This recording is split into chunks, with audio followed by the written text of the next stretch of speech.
रहे हैं अब्दुल राशिद साहब एक बेहतरीन कंपनी में जॉब करते हैं और माशाल्लाह इस पोस्ट पे पहुंच के ये खुद जॉब देने लग गए हैं। तो उनको दावत देने से पहले मैं हमारे बीच में अंजुमन के सदर अली बकार एडवोकेट हैदर साहब से मैं गुजारिश करूंगा 10 बस्ता कि आप स्टेज पर जज्बा फरोज हो। तो मैं राशिद साहब को इस शेर के साथ कि खुदा जाने कौन दुआ मांग रहा है मेरे लिए, खुदा जाने कौन दुआ मांग रहा है मेरे लिए, मैं डूबता भी हूं तो समंदर उछाल देता है। तशरीफ लाए राशिद साहब और बच्चों को आज के दौर की जो जॉब है इसके बारे में आप जानकारी दें। अस्सलाम वालेकुम। जैसा कि आप जानते हैं बूंदी की सरजमीन पर पहली बार एआई से रिलेटेड एक बहुत ही अजीमुशान एक देखा जाए तो यहाँ के हिसाब से फर्स्ट टाइम एएमपी के द्वारा किया गया ये काम बहुत ही सराहनीय है। और आज आप देख रहे हैं कि आपके रेगुलर डेली वर्किंग में आपका एक एआई का जो रोल है वो क्या है। आप मोबाइल चला रहे हैं, कैमरा चला रहे हैं, एआई से ऑपरेट होता है। गूगल मैप का यूज करते हैं आप, एआई से यूज होता है उसका भी। शॉपिंग करते हैं, ऑनलाइन शॉपिंग कोई भी करता है, उसमें भी एआई का बहुत बड़ा रोल है।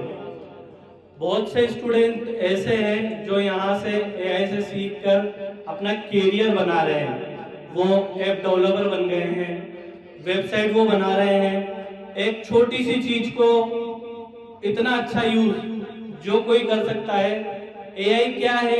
एआई एक मशीन है जो इंसानों की तरह सोचने, समझने और फैसले लेने की सलाहियत रखता है, लेकिन इसका दो तरीके से यूज होता है, एक अच्छे तरीके से और एक बुरे तरीके से। ये डिपेंड आपके ऊपर करता है कि आप इसको अच्छे यूज में लेते हैं या बुरे यूज में लेते हैं। मैंने जब एआई का कोर्स किया था, एमपी से भी मैंने कोर्स किया है और इसके पहले भी मैंने काफी कोर्स किए हैं एआई के, तो मैं इतना ज्यादा पढ़ा लिखा ज्यादा नहीं हूँ। मैंने रिसेंटली मैंने एमबीए की है और उसके पहले मैंने ग्रेजुएशन जो कोटा यूनिवर्सिटी से किया था और एमए मैंने उर्दू के अंदर किया है। मदरसा हनफिया से मैं 12th क्लास पढ़ा हुआ हूँ। वहाँ हमारे सर अकबर सर थे, कलाम सर थे और इमरान सर थे, काफी लोग थे जो मुझे बहुत मोटिवेट किया करते थे उस टाइम पे भी। आज मैं अल्हम्दुलिल्लाह एक बहुत बड़ी कॉर्पोरेट कंपनी में एज ए स्टेट हेड हूँ। ये सब केवल दुनियावी काम करने से आदमी ऊंचा नहीं होता। आपका जो स्टार्टिंग डे का स्टार्टिंग होना चाहिए वो दीनी काम से होना चाहिए। आप सुबह फजर की नमाज पढ़ो, उसके बाद आप कुरान शरीफ की तिलावत करो। माइंड जो आपका जहन बनेगा ना वो वहां से बनेगा।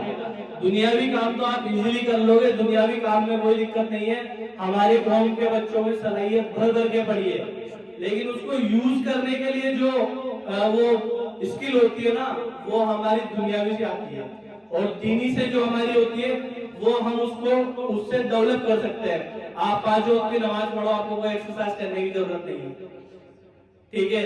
आप कितना भी वजन घटाने के लिए कितना भी कुछ कर लो, लेकिन अगर आप स्टार्टिंग आपने सुबह की फजर की नमाज से किया है तो आप आगे जाके उस वजन को इजीली कंट्रोल कर लोगे। ये मेरा खुद का भी प्रैक्टिकल है। और अभी मेरी क्या है, वर्किंग बिल्कुल सिटिंग वाली हो गई है क्योंकि मैं कहीं जाता नहीं हूँ। तो टीम काम करती है अल्हम्दुलिल्लाह। मेरे नीचे पूरी स्टेट में करीब 22 बंदे काम करते हैं, ठीक है। मैं एआई से रिलेटेड जॉब देता भी हूँ और मैं खुद भी सीख रहा हूँ। ऐसा नहीं है अभी मैं सीख चुका हूँ, मैं खुद और सीख रहा हूँ। रिसेंटली मैंने एक मोबाइल का ऐप डेवलप किया है, कुछ गेम बनाए हैं। तो ऐसा नहीं है, आप लोग एआई के जरिए सीखकर अपने मुस्तकबिल को बहुत आगे लेके जा सकते हो, लेकिन इसका गलत यूज बिल्कुल ना करें क्योंकि एआई जो एक लर्नर है, मशीन है, वो आपसे सीखेगा। आप उसको कुछ पूछोगे ना, आप उसको बोलोगे कि मेरा ये काम कर दो, आप उसको सलाम करके बात करो, वो आपको वालेकुम सलाम करके बात करेगा। आप बोलोगे बेबी मेरा ये काम कर दो, वो बोलेगा मेरा बच्चा, वो भी वैसे ही रिप्लाई करेगा। आप उसको प्रोफेशनल तरीके से पूछोगे वो भी आपको प्रोफेशनल तरीके से जवाब देगा, लेकिन क्योंकि वो आपसे सीख रहा है, आपका सिस्टम है, मोबाइल में जो लॉगिन हो रही है वो गूगल आईडी आपकी है, सिस्टम सारा आपका है, आप उसको एक्सेस दे रहे हो, एक्सेस देने के साथ साथ आप उसको पॉजिटिव एक्सेस दो। आपको जानकर खुशी होगी कि अभी मैं रिसेंटली जिस कंपनी में काम कर रहा हूँ उसमें अभी मैंने काफी जॉब के लिए लोगों को बोला है, पूरे राजस्थान में मैं जो है हायरिंग कर रहा हूँ। तो जो भी इच्छुक लोग हो राजस्थान से रिलेटेड किसी भी डिस्ट्रिक्ट से लोग मुझे कांटेक्ट करें। और मैं नवाज सर का बहुत बहुत शुक्रिया करना चाहता हूँ। रिसेंटली मैंने जब AIMP से कोर्स किया था तो मेरा कोर्स करने का कोई मकसद नहीं था, मैं सिर्फ एक वर्बली तौर पे वहां गया था। मेरा मकसद था AIMP से जुड़ के लोगों की खिदमत करना, कौम के बच्चों की खिदमत करना, ये मेरा मकसद था। उनसे मैंने कहा मुझे किसी चीज का कोई दिखावा कुछ भी नहीं पसंद नहीं है, आप बस मुझे ज्वाइन करवाइए और मैं लोगों की खिदमत करना चाहता हूँ, बस। बहुत बहुत शुक्रिया।